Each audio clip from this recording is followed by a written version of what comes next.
In this video, I'm going to show how to modify the firewall to clean it up a little bit, just give it a little bit smoother appearance. You can see, so this is factory firewall from 1978 for El Camino or G-Body.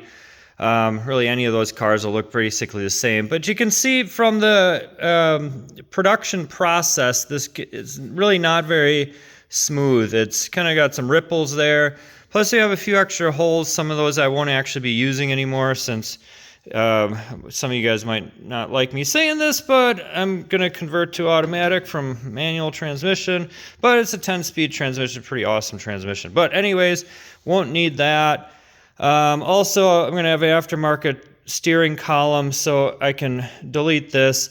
I haven't fully decided, probably will keep the original equipment brake pedal, but I'm going to leave this in for now.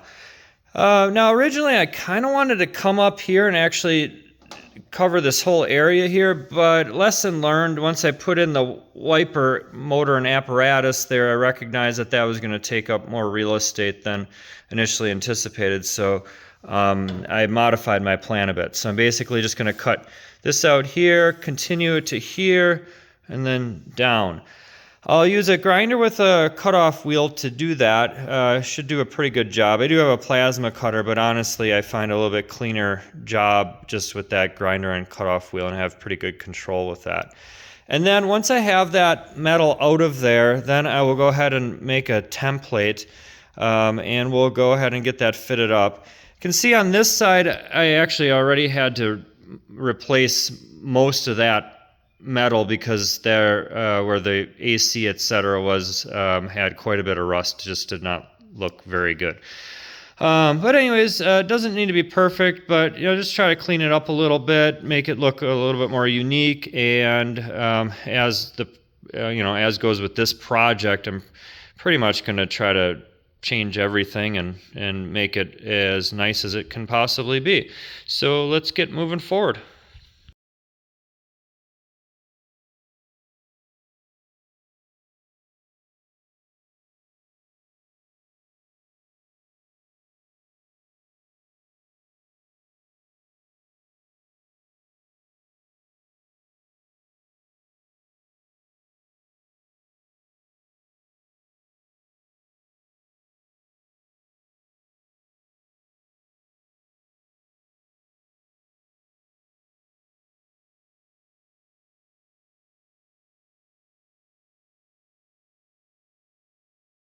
Alright, so here I'm finalizing my template, which I do really think is an important piece of the process. And one little tip I also have is if you end up trimming just a little too much off, you can always just use a little tape, just kind of fold it back on itself so there's no sticky side still exposed. And then that gives you the extra. You can see where my construction paper ends there, and then the tape picks up there. Alright, and then we'll get this fit it up one last time, just make sure it's exactly the way I want it, and then I will get it traced out onto the metal.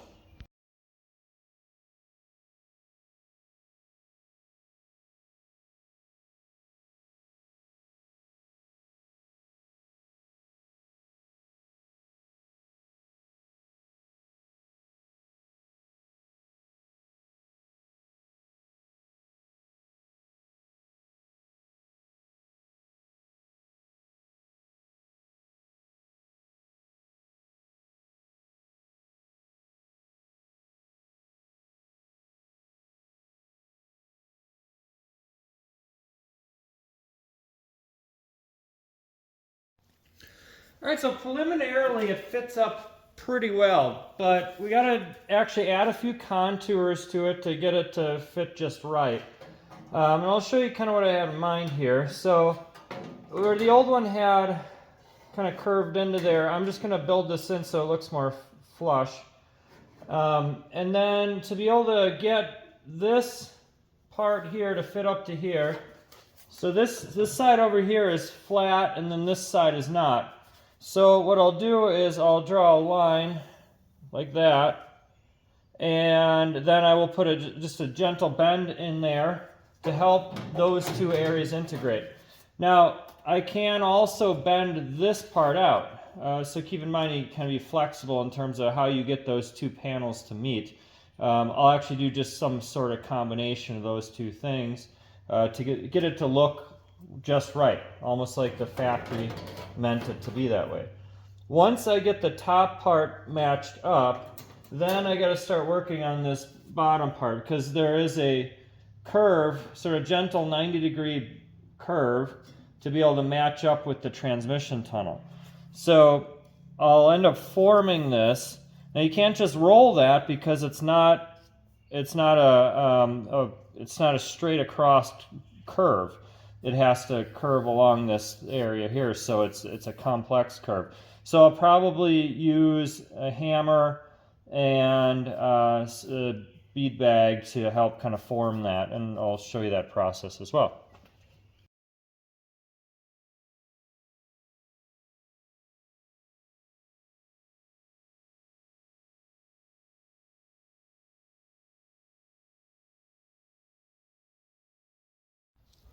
All right, next step is I'm going to start working on this curve here. So what I'm trying to do is get it to match up to the transmission tunnel. You can see there is a sort of gentle bend to this part here. So I'm going to try to recreate that. Now, I got a pretty good curve going here, but I want it to be just a little bit smoother. So one way that I recommend doing that is if you take it can be a straight edge like this, or just a piece of metal that's nice and flexible, and that'll actually give you a very symmetric curve. So the only trouble is you really need another person to trace that while you hold it in place. But that'll help give you the most symmetric curve that you can have. And then go ahead and use a combination of a couple of methods, including a sandbag like that with a hammer like that to give you that curve. Now the other thing you can do is also use the flat end of a hammer and then some sort of a form like that.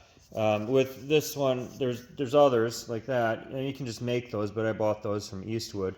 And then this one just matches the radius of what I'm looking for.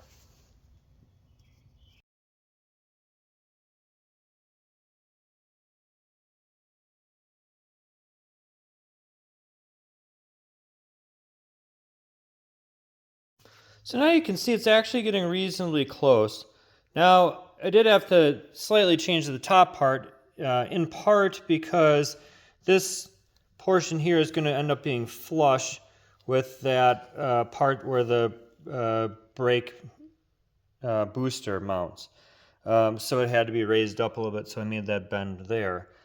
But that curve is actually looking pretty good. Just a little bit of work on that metal form there with the hammer and recreated that curve pretty well. You can see what it's trying to duplicate there. Now, next step, we'll go over to the car and try to fit this to it. And what I've already noticed is there has to be a little bit of a bend in here because it's not really a completely flat panel. That I'll just kind of eyeball it and use my hands over my knee to get that to where it needs to be. But I think we should be getting pretty close now. So here's how that's fitting up. You can see, so originally it kind of came down like this, with this kind of bulging up. But what I want to do is make that more flush like that, just to kind of keep it a little bit cleaner looking. And it's actually matching up pretty decent. However, down here there's still a gap. So what I need to do is I need to roll this a bit, make this kind of convex here, or bent, so it bends in down here a little bit. To do that, I'll just kind of bend it on my knee with my hands.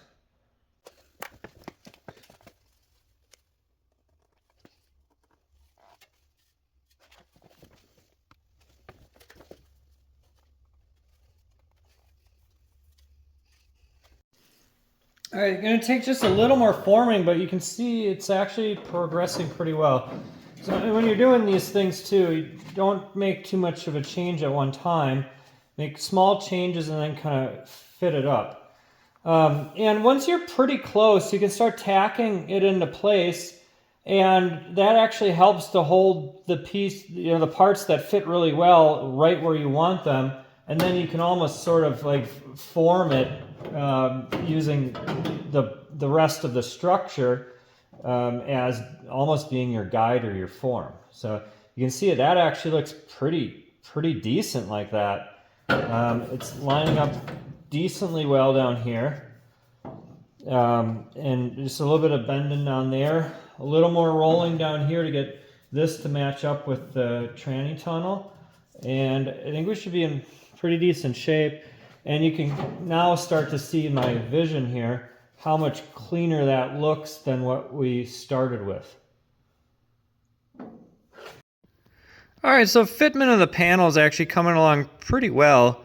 One thing I realized, however, is on either side here, it's getting pretty close. So on either side there, however, there's still a gap here, kind of where my hand is, which means that I need to actually curve in the center of the panel where my thumb is there. And there's a few different ways to do that. You can just try to bend it, like on your knee or otherwise. But if you have a shrink or a stretcher, you can make more complex curves. So, meaning that this is curved. Here, let me set this down here to show what I'm thinking. So this panel curves like this, but then if you lay it on edge like this, it's pretty flat along this edge here. So if I want to curve that in a little bit, meaning curve this part this way, I can stretch. So if I stretch here, it will bend either end in this way and bend this part this way, okay? So we'll see what that's like after I get a little bit of that done.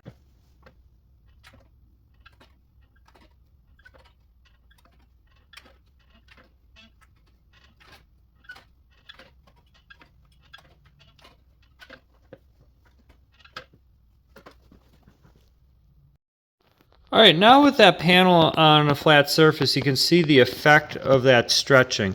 So the effect was to raise basically up on either end and kind of sink it in on the bottom there.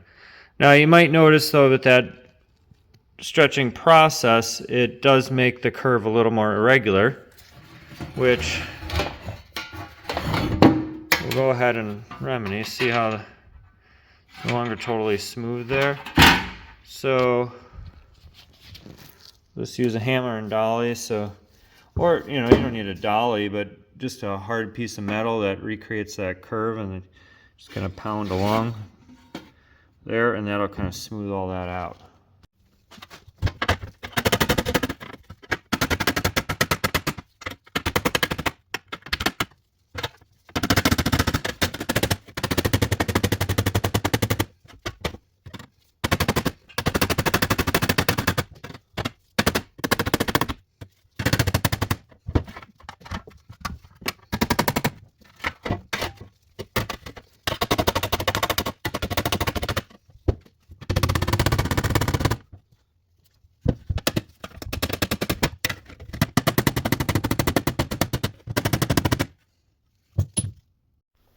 All right, let me show where we're at here. After kind of combination of forming with my hands, even using the dolly and the hammer, anvil and hammer, just really kind of working it so it reproduces the panel I'm trying to replace.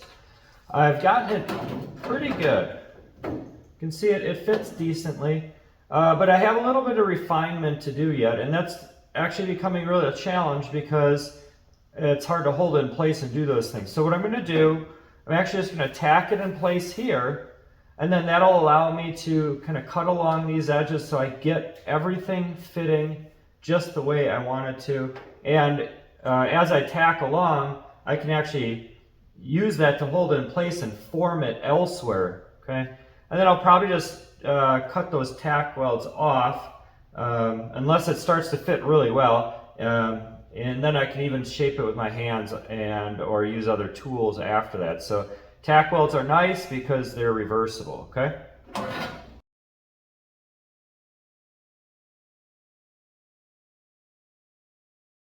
All right, there it is, tacked into place. And a little tip, so I actually want it to move this way about 1/8 of an inch. It overhangs there a little bit, and you can see down here it doesn't quite line up. So what I've done is actually made a couple reference marks. That way when I cut these tacks off, I can actually see very easily how far I've moved the panel to the left, so I can get it just where I want it.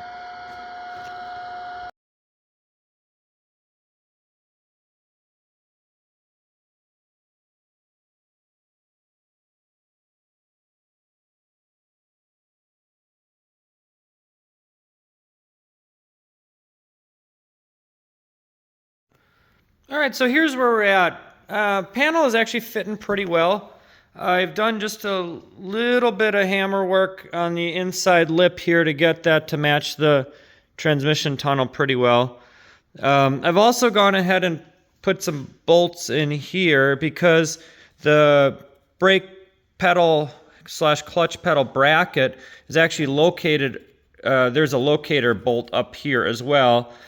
So when I fix that all into place, I'll make sure it stays nice and flush so this doesn't warp. In addition, it gives me a nice frame of reference because that should not move. It's nice and rigid. Okay. Next step, I gotta go ahead and trim this. There's a bracket behind this part here, so I actually want to trim the panel that I made. So I'll do that from behind. Now you can just go ahead and mark that, remove it, and then, then trim it. So like that, I took a marker and just marked along there. And if I took that panel out, I could easily cut that. However, maybe even a better way to do that sometimes is to just leave the panel on there, and if you can access it with a grinder with a cutoff wheel like this, that'll actually work pretty good. And that thickness of that blade is actually a pretty decent gap to be able to weld. So that's the method I chose. So I'll just kind of try to get in there and just cut that, and then we'll see how it matches up here. Now you notice there is a little bit of gap here, about 1/2 to 3/4 of an inch here, even up to as much as an inch there, which is totally fine. I'll go ahead and fill that, but I got to make sure that I'm not going to run into clearance difficulties as a result of that. So with this panel tacked in, just the way I want it, I will fit this all back up and see how it mates with the engine, because that fuel pump on the LT4 may have a clearance problem here. Now I can always move the motor forward just a little bit since I haven't ordered driveline stuff, or drive shaft rather. But that said, that fuel pump may have some clearance difficulties there. So I'll go ahead and fit it up before I weld this thing in permanently. But honestly, I think it's looking pretty good. It really does clean up that firewall pretty well. And the next step after I get that, we'll go ahead and get rid of this pinch weld there, clean that up.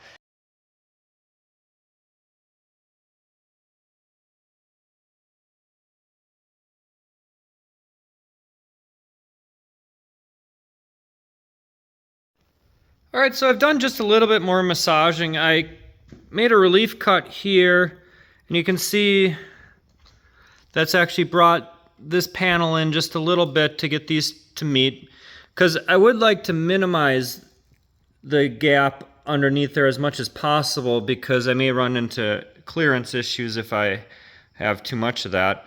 And then I'm going to go ahead and make this cut up here to be able to make a butt weld there.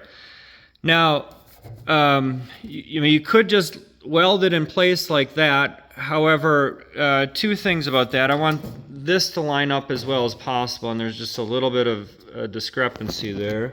You can see that'll be adjusted once I can push that panel in a little bit further after making that cut. The other thing too is anytime you overlap panels and then weld them, you leave a space for moisture and rust to develop. So in any case, sometimes you actually want to mark that, remove, and then cut, but honestly, if you use a cutoff wheel, so that's a real thin wheel like that, the width of that wheel that you'll make with that cut is really just right for your what you want for your gap between those panels for welding. So, and it's hard to screw it up when it's welded in place because you just follow right along that. It's basically a template that's right existing, all ready to go. Okay, so we'll do that, and we'll kind of tack in that top part. We'll massage the bottom here a little bit just to get these lining up just the way they should. And then I'll go ahead and make that patch panel to account for that gap in there, which, you know, originally I didn't really want, but honestly, the way this panel's fitting, it looks pretty great. I'm pretty excited about how it turned out because it is such a complex panel in terms of curves in multiple directions. So sometimes you got to leave well enough alone and just go with it.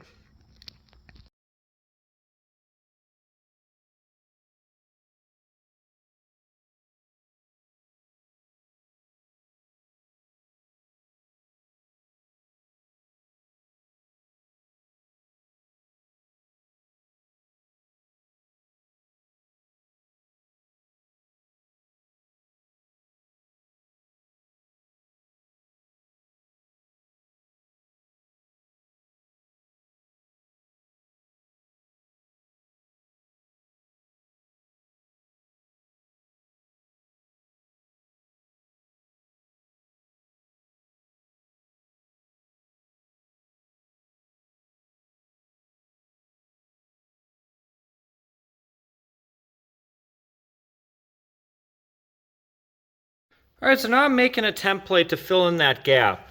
If you had a second person, they could just hold that paper down there, cardboard, whatever you want to call it. And but in this case, I just used a little bit of tape to do that. And then went to the other side with my Sharpie. I used a fine tip on this case just to be able to get in there just a little bit better because it's kind of a irregular piece, not straight edges, etc. And then I also made a few relief cuts in here that'll allow that to radius out just a little bit to meet this a little bit better. And then I'll go ahead and cut that out of some 18 gauge and we'll get it welded in place.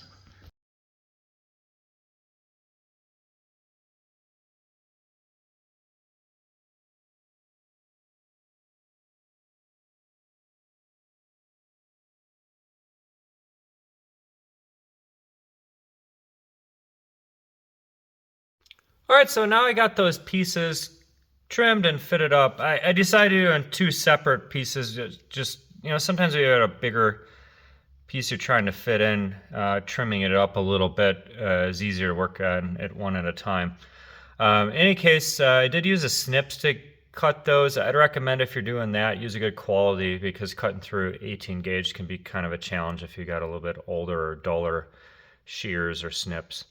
In any case, it doesn't have to be perfect. At this phase, what you really want is you want it to fit very closely along one of the edges, so that part you can weld and tack into place. And then along the other, I can just trim it with the grinder with the cutoff wheel. And you can bend and modify as you kind of go along because you're seeing actually what you're fitting it to, so it's almost like you're working on your template at real time. Okay, so next step, I'll put a few tacks in there. I'll make sure it fits reasonably well. Then I'll trim along here with the cutoff wheel just to get that edge just right before bringing those, before kind of bending and molding to bring those two shapes together. Okay.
All right, now that panel's welded in there reasonably well, and keep in mind when it's welding, I'm making small spot welds and then moving on because we still do want to control heat.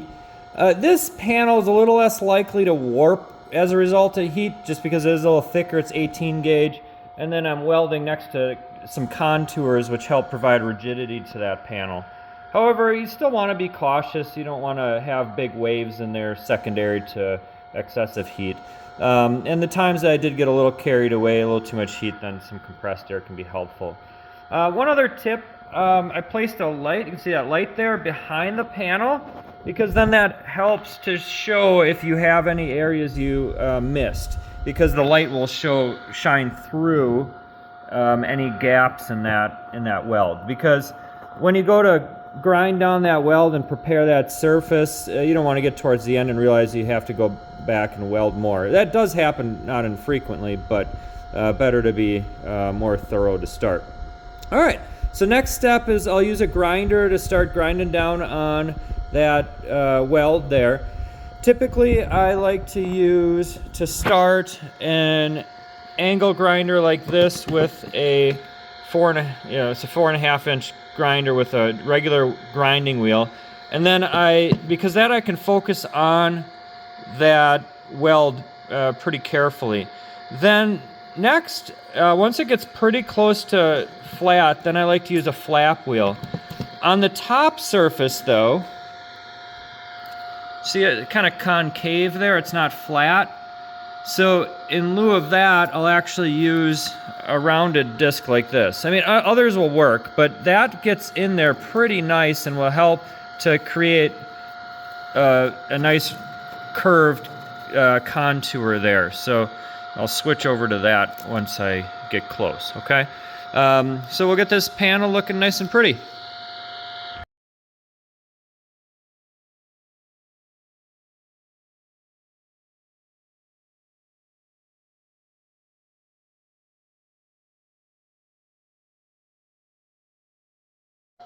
All right, just a few tips as we move along here.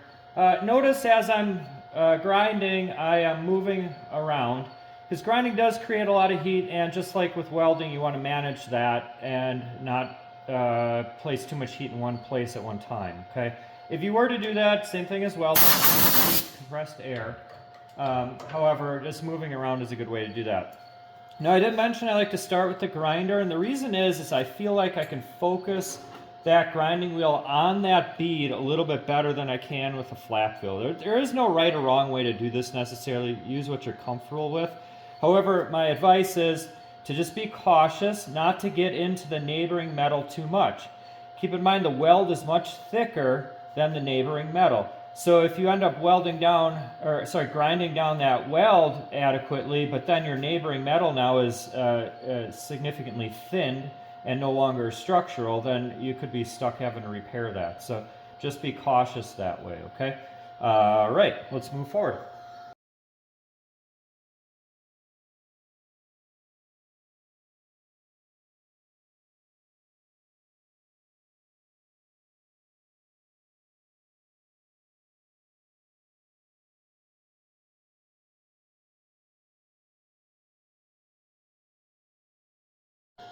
All right, so now that weld is getting reasonably close to flush, to the point where I can see my grinder starting to get into the neighboring metal a little bit. So that is when I prefer to switch to the flap discs, okay? But like I said, no right or wrong way to do this necessarily, just trying to get a good outcome. But that's what I've learned I'm comfortable with. Now notice when I'm using my grinder, there actually is no protective shield around there, which normally I recommend using all the protective device or safety equipment as it's meant to be. However, with that on, then I don't get a real good visualization of the contact point between that grinding disc and the weld. To compensate for that, though, I use a welding glove on the hand closest to that grinding disc and a full face mask to help protect my eyes. Actually, my regular job as a physician, I pull plenty of foreign bodies out of people's eyes, so just be a little extra careful if you're going to remove safety devices to help compensate for that. You don't want to get injured. But in any case, now I'm going to move forward with the flap disc. So we'll get this nice and smoothed out, really to the point where just a thin layer of filler will make this look beautiful. Okay?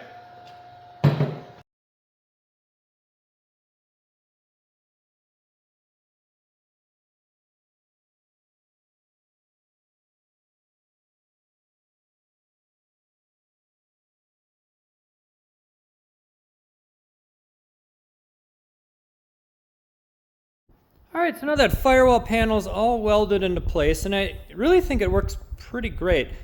Now, I'll go ahead and just sort of clean up some of those welds, just a little extra with putting some filler over that, and then it'll be perfect enough for under the hood.